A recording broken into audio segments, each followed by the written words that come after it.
बिस्मिल्लाहिर्रहमानिर्रहीम। अस्सलाम वालेकुम जी। कैसा गुज़र रहा है आप लोगों का रमज़ान? तो ईद के लिए बहुत ही मज़ेदार और आसान सा मैं डिज़र्ट लेकर आई हूँ। इसके लिए आपको ज़्यादा एफ़र्ट करने की ज़रूरत पेश नहीं आएगी। आम सी चीज़ें जो घरों में मौजूद होती हैं वही हम यूज़ करेंगे।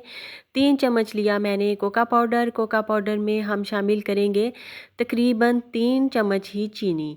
चीनी आप चाहें तो थोड़ी ज़्यादा भी कर सकते हैं अपने टेस्ट के अकॉर्डिंग। तो मैंने तकरीबन 3 चम्मच चीनी ले ली। अब इसमें थोड़ा सा मैंने शामिल कर दिया फ्रेश दूध। हमारा घर का दूध था, आप चाहें तो डिब्बे का दूध भी यूज़ कर सकते हैं।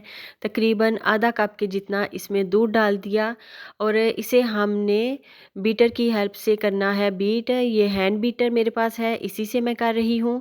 आप किसी भी चम्मच से भी कर सकते हैं, स्पैचुलर से कोई इतना इशू नहीं है। बहुत ही मज़ेदार सा क्रीमी डेज़र्ट हम आज बना रहे हैं। ये आइसक्रीम को भी रिप्लेस करेगा और बहुत ही मज़ेदार क्रीमी कस्टर्ड डिज़र्ट हमारा रेडी होगा। इस पॉइंट पे आपने विस्क को मुसलसल चलाते रहना है, रुकना नहीं, वरना इसमें लम्प्स बन जाएंगे जो कि खाने में अच्छे नहीं लगते। बिल्कुल लो फ्लेम पे हमने इसको पकाना है। 5-6 मिनट में हमारा ये जो चॉकलेट गनाश है रेडी हो जाएगा। थोड़ी सी इसमें चॉकलेट मैंने ऐड कर दी, मेरे पास पड़ी हुई थी। तो मैं रेसिपीज़ वगैरह बनाती रहती हूँ, तो इस तरह की चीज़ें मेरे पास मौजूद होती हैं। आपके पास नहीं है तो छोड़ दें, स्किप कर दें, कोई इशू नहीं। फिर भी आपका ये क्रीमी कस्टर्ड डिज़र्ट जो है बहुत ही यमी और ऑसम बनेगा। बस आपने इसको एज़ इट इज़ फ़ॉलो करना है रेसिपी को। हमारा जो ये गनाश है गाढ़ा हो रहा है, अभी इसको मैं पका रही हूँ। 3-4 मिनट इसको पकाएंगे तो बहुत ही अच्छा सा हो जाएगा। अब इसमें शाइन लाने के लिए 1 टेबलस्पून इसमें मैंने बटर ऐड कर दिया। मक्खन इसलिए शामिल किया है कि इसकी शाइन और टेस्ट जो है वो मज़ीद इन्हेंस हो जाए। अच्छी तरह से इसकी कर लेंगे मिक्सिंग और इसको कर देंगे फिर साइड पे ताकि ये ठंडा हो जाए। तमाम चीज़ें हमने ठंडी करनी है, ठंडी करके ही सर्व करेंगे।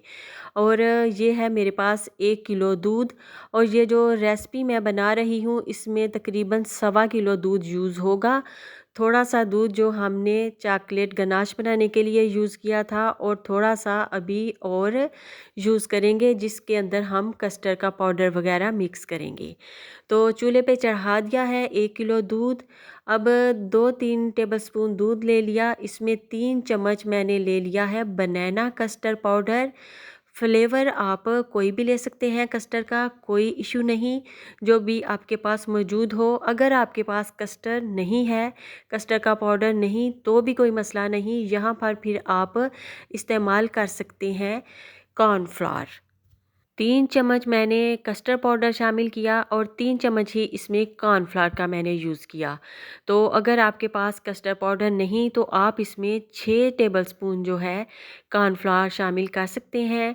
और चीनी जो है आधे कप से थोड़ी कम मैंने 1 किलो दूध के अंदर डाल दी ताकि उबाल आने तक चीनी भी अच्छी तरह से डिज़ोल्व हो जाए दूध के अंदर। जब तक अच्छी तरह से उबाल नहीं आएगा हमने इस दूध को पकाना है और इस मिक्सचर को अच्छी तरह से मिक्स करेंगे, इसके बीच में गुठलियाँ वगैरह ना रहें। तो कस्टर्ड पाउडर और जब भी कॉर्नफ्लावर हम मिक्स करते हैं पानी के अंदर या दूध के अंदर तो दूध या पानी ठंडा होना चाहिए। ये छोटी छोटी टिप्स एंड ट्रिक्स होती हैं जिन्हें खास ध्यान में रखना चाहिए। न्यू बिगनर जो होते हैं उन्हें पता नहीं चलता, तो इसलिए मैं ये बता रही हूँ। अब दूध में उबाल आ चुका था, हमने मीडियम फ्लेम करके इसमें कस्टर्ड और कॉर्नफ्लावर वाला मिक्सचर जो है शामिल कर दिया है। इसको हमने पकाना है और कितनी देर पकाना है, इसको 5 से 7 मिनट लाजमी पकाएंगे ताकि इसका कस्टर्ड का और कॉर्नफ्लावर का कच्चापन जो है वो ख़त्म हो जाए। और अभी तकरीबन 5 मिनट हो चुके हैं इसको पकाते हुए, मज़ीद थोड़ा सा इसको पकाएंगे। कस्टर्ड हमारा माशाल्लाह से थिक हो चुका है, इसके अंदर बबल्स बन रहे हैं। बस इसको अच्छी तरह से मिक्सिंग करके फ्लेम इसका कर देंगे ऑफ, और इसको भी हमने करना है ठंडा। तो दोनों चीज़ों को ठंडा करके ही हमने फिर रेसिपी जो है कंप्लीट करनी है। गर्मा गर्म इसको मिक्स नहीं करेंगे। और इसकी कंसिस्टेंसी चेक कर लीजिए। तो यहाँ पर विप क्रीम ले ली है मैंने 1 कप। इसको हमने करना है बीट जब तक कि ये अच्छी तरह फ्लफ़ी ना हो जाए। तो बीटर को हमेशा जब चलाएं तो शुरू में इसको आहिस्ता चलाएं, 10-20 सेकंड आहिस्ता चलाएं, फिर इसको ब्रेक दें, फिर मीडियम, और फिर इसके बाद आपने तेज़ चलाना है। और 5 से 6 मिनट में बहुत ही अच्छी क्रीम व्हिप हो जाती है। ओवर मिक्सिंग नहीं करनी, फिर इसका जो रिज़ल्ट है अच्छा नहीं आएगा। और बाउल को उल्टा करके मैं आपको दिखाई देती हूँ कि हमारी क्रीम ज़बरदस्त सी व्हिप हो चुकी है। यही इसकी पहचान है कि ज़बरदस्त व्हिपिंग हो गई है। अब इस क्रीम को हमने शामिल करना है कस्टर्ड वाले मिक्सचर में और फिर चॉकलेट गनाश वाले मिक्सचर में। तो दोनों में हमने ये क्रीम इस्तेमाल करनी है। कस्टर्ड में मैंने चीनी इसीलिए थोड़ी कम डाली थी क्योंकि विप क्रीम में चीनी ऑलरेडी मौजूद होती है काफ़ी ज़्यादा मिकदार में, तो ज़्यादा चीनी फिर डालने की ज़रूरत नहीं थी।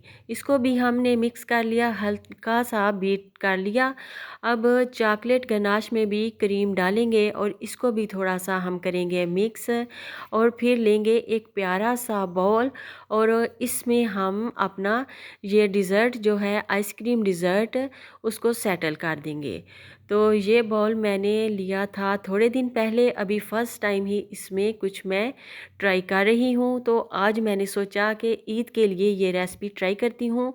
बच्चों को इस तरह की चीज़ें बहुत ज़्यादा पसंद आती हैं, क्रीमी हूँ, मज़ेदार हूँ, यमी हूँ और जिसमें चॉकलेट का फ्लेवर हो। तो चॉकलेट फ्लेवर बच्चों को बहुत ही ज़्यादा अट्रैक्ट करता है, इसलिए मैंने सोचा कि बच्चे रोज़े रख रहे हैं तो क्यों ना बच्चों को खुश कर दिया जाए। उनका मनपसंद डिज़र्ट बनाकर क्रीमी मज़ेदार चॉकलेट फ्लेवर वाला डिज़र्ट हमारा रेडी हो चुका है। आप इसको किसी भी तरह से गार्निश कर सकते हैं। इसके ऊपर बिस्किट का चूरा बना के डाल सकते हैं, इसके ऊपर चॉकलेट लगा सकते हैं, इसके ऊपर आप फ्रूट काट के भी डाल सकते हैं। जैसे चाहें आप इसको करिए डेकोरेट और इसको करिए खूब सारा इंजॉय। वीडियो देखते हुए यहाँ तक पहुँच चुके हैं तो लाजमी मेरी वीडियो को लाइक करिए, सब्सक्राइब करिए और मुझे बताइए कि कैसी लग रही हैं आपको मेरी रेसिपीज़। एक शाशलिक स्टिक लेकर ऊपर से मैंने घुमा फिरा दी, बस थोड़ा सा डिज़ाइन इसका बन जाएगा। जैसा भी बन जाए इससे कोई फ़र्क नहीं पड़ता। तो आप चाहें जैसा डिज़ाइन बनाना वैसा बना सकते हैं। ऊपर से मैं थोड़ा सा अप्लाई कर दूंगी चॉकलेट सिरप और जी हमारा मज़ेदार डिज़र्ट रेडी है। थोड़ा सा बच चुका है, उसे मैंने दूसरे बाउल में ऐड किया और ऊपर से गार्निश कर दिया स्ट्रॉबेरी से। मुझे रखिए दुआ में याद। अल्लाह हाफिज़।